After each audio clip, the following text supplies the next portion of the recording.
After Motherwell, Danny Rowe was absolutely hopeless because he picked the worst team, and Chermiti was an absolute nightmare. And then you follow the game yesterday, and Youssef Chermiti is a complete hero, and Danny Rowe's a genius.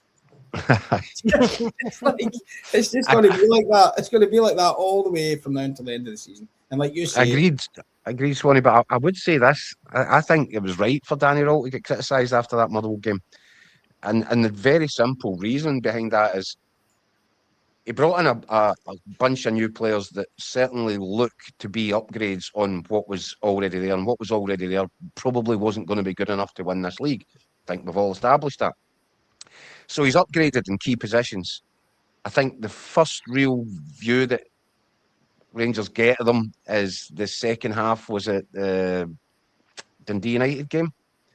Was it Dundee United? Anyway, they all come in off the bench at half time. Rangers were 1-1-0. Was it even Kilmarnock? Kilmarnock, I think. Right. And they look great and they score a bunch of goals, and then they played in the cup, and these guys all started and they score a load of goals again. And then they play Hearts, and these guys are all playing and they score a bunch of goals. It makes no sense. I still can't work it out what was going through the manager's head when he went to Fir Park, which is probably it is one of the most difficult venues anywhere in Scotland right now, and leaves out all or most of his upgrades. I still can't understand it. But I think he obviously perhaps learnt a lesson there. I don't know. Maybe Danny Rowe's got more tricks up his sleeve. Maybe he'll change things around.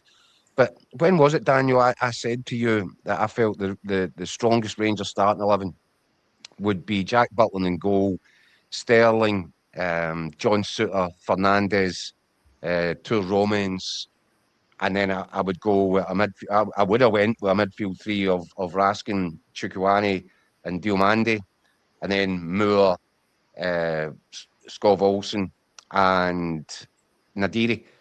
And that was almost the 11. Of course, he changed that by taking Diomande out and putting two strikers with Chermiti. Nobody saw that one coming. So fair, you've got to give respect and dues to the manager. He made a big call there that very few other people would have agreed with, and Chermiti got a hat-trick. Yeah. I mean, see the thing with Chermiti, like, fair play to him to get a hat-trick, and, you know, he seems to save it for the big games, Celtic Park as well. I don't know what you think, Swanee. I'm still not convinced he's a long-term first-choice starter for Rangers. I mean, some of the Hearts defending for the goals, you look back, it was pretty poor. Yeah, and I think I think you just hit the nail on the head with the point you made there. That he's come good in a couple of big games. That's not good enough for Rangers. Rangers, you have to do it week in, week out. This is the thing that we always say about players when they go to Rangers and Celtic. You can't have 3 good games and a bad game. It's not allowed. You have to be on it every single week. And fantastic, hats off to the lad for scoring a hat-trick. Good on him, and he obviously scored a couple of goals at Celtic Park in New Year as well. But he needs to be doing it every week. He needs to be doing it every week. If you're a number 9 at Rangers, now I understand now there will probably be some turnover in terms of he might start some games, Nadiri might start other games. They might play as a 2, as they did yesterday. I know that'll happen, but 20 goals minimum. John Hartson said it years ago. You play for Celtic Rangers up front, you better be scoring 20 goals, or you're not doing your job. Minimum, and that is you only look across Glasgow at Celtic just now. How the strikers have misfired so badly. It's been a major point of the season. They're clinging on to the goals of Benjamin Negron at the moment. It's spot on, Swanee. If you're a striker, your prime objective is to go and score goals. Now, it's all very good being involved in the build-up and linking up and bringing teammates into the game, movement and all the rest of it. But the bottom line is, you go onto the pitch with number 9 on your back, you better score goals. That's the whole point. And nobody will get the amount of service over the course of a season than a Rangers striker or a Celtic striker in the Scottish League. Therefore, 20 is an absolute minimum. You're spot on. But I do wonder, having watched that, I do wonder if Chermiti might be one of those that enjoys playing with another striker. I do wonder if that might have got the best out of him.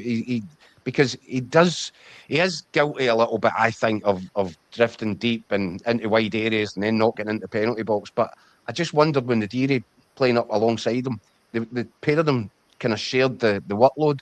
And I wonder if that might be a sort of long-term answer for Danny Rowe. And I wonder if you might get a better goal return out of Chermiti when he's got a foil there, when he's got somebody else dragging defenders about and giving them a bit of a beating up, because Nadiri's obviously going to throw his weight around. He looks like a real physical specimen, and they were a real handful, the pair of them. Mhm. So you just wonder if having the presence of another striker up there, somebody else for defenders to worry about, it might give Chermiti a little bit more room, a little bit more breathing space in the penalty box. And as I said yesterday, I didn't believe the header he scores. I just didn't believe that was in his locker. That was an astonishingly brilliant. So maybe he comes on to a game now if he's got a bit of company up there, and he wouldn't be the first striker. We've seen this before. Players that have been kind of bang average, going through the motions through the course of the season, and when it gets to this final part, all of a sudden they start banging in goals.